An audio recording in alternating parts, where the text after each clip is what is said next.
وله أخ له صغير ويمكن له ولاد وبنية عاد والله ما أدري وش اللي، لكن هذول الأسرة الرئيسيين اللي في البيت. هالولد هذا اللي راح لسواح الخليج يشتغل أو مثل ما تقول غرب عنهم يشتغل ويدور العيشة، كل ما منه فالف فترة يعني مضى عليه فترة مدة جمع حصل له قريشات شيء روح لها للصوغة. وش يسمونها الأولين؟ صوغة. الصوغة وش عبارة عن إيش؟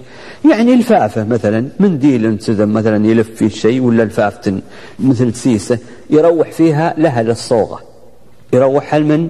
لأمه ولمرته وأخوه الصغير وعياله الموجودين. وللرجال ذا مبلي بحرمة زوجته ذي ما أدري وشلون، إلى منه صار موجود هو عندهم، تظاهر أمامه هي إنها تحب أمه وإنها تغليها وإنها بعد عيني وإنها ما إيه، ولا صار مهوب فيه الله يجيرك توريها سوء العذاب.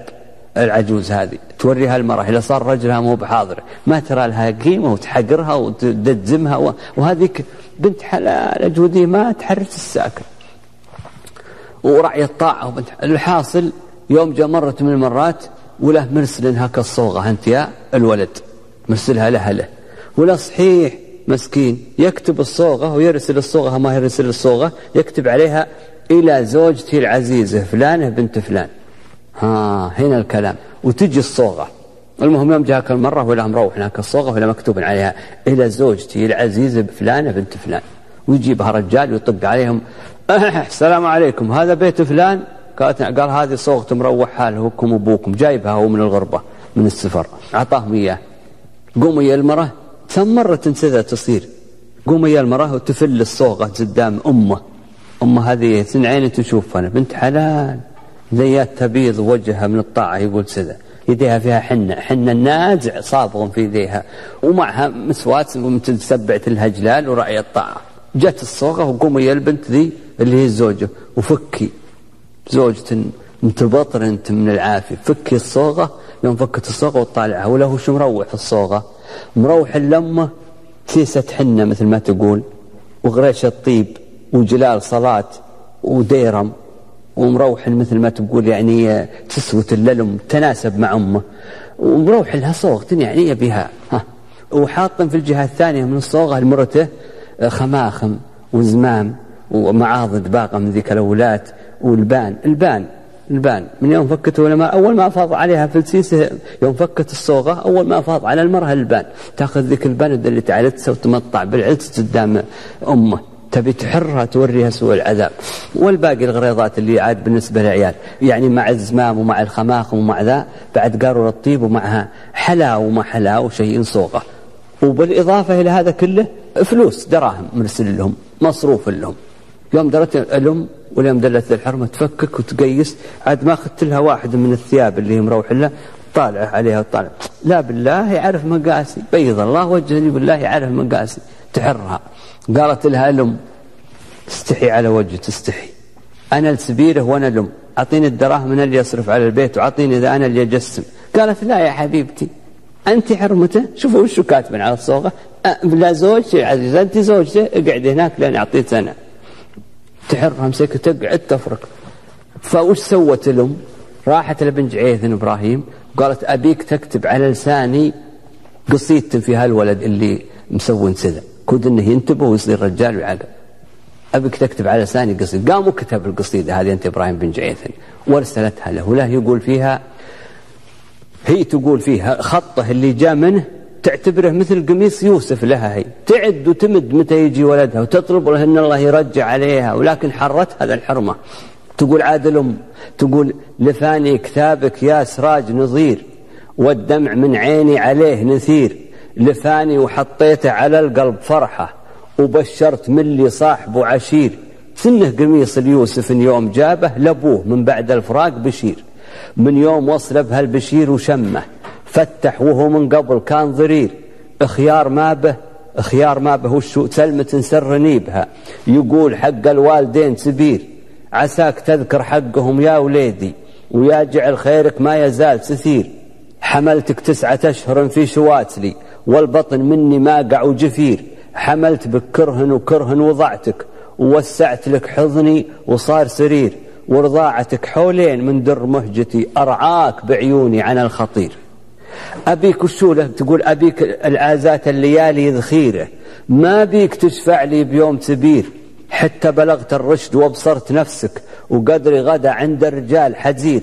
وش سوى؟ قالت قلطت بنت الناس وانا نسيتني، وحطيت فوقي بلولات امير، يعني ومرتها علي.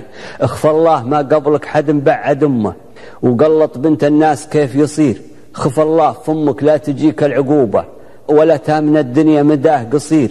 اخفى الله واذكر آيتين ان نسيتهن، وهن تراهن للبصير نذير. ما قال الله لا تقل لهما اف، واجعل لهم منك ولا يسير. واخفض جناح الذل لهم برحمة، وقل ربي يرحمهم ربيت صغير. خف الله واذكر حفرة مدل همة، يحاسبك فيها منكر ونسير. تراك لو غثيتني واغضبتني، دعيت بلساني عليك تثير.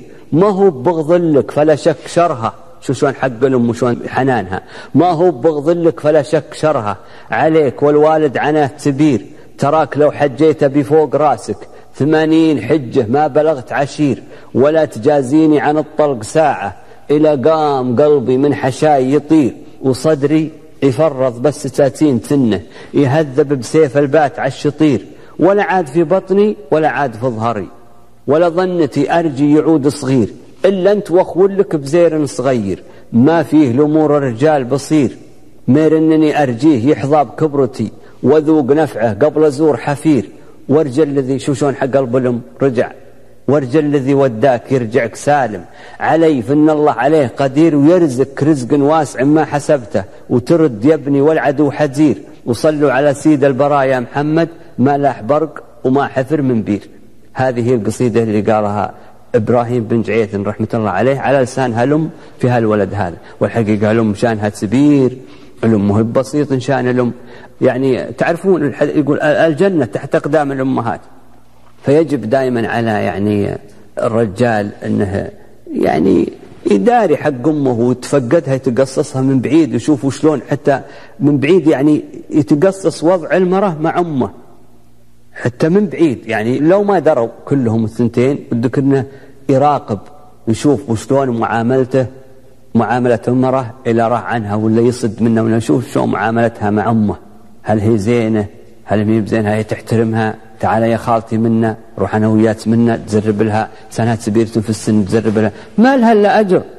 ورجلها رايح يغليها زود إذا شافها تغلي أمه وتحترمها وتقدرها. هذا يعني حنا نستفيد من هالقصيدة إن شاء الله الناس والله الحمد لا يزالون بخير، والناس كلهم والله الحمد عيال فطرة وناس نجواد وطيبين، لكن أحيانا يوافق من بعض الحريم اللي الله يهديهن ما فيهن خوف من الله ولا ما يراقبن.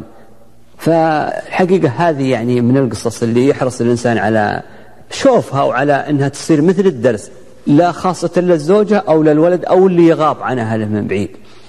أعزائي المستمعين، أرجو أن ما قدمت الحوز على رضاكم، وترى والله هذا حد جهدي وحد اجتهادي.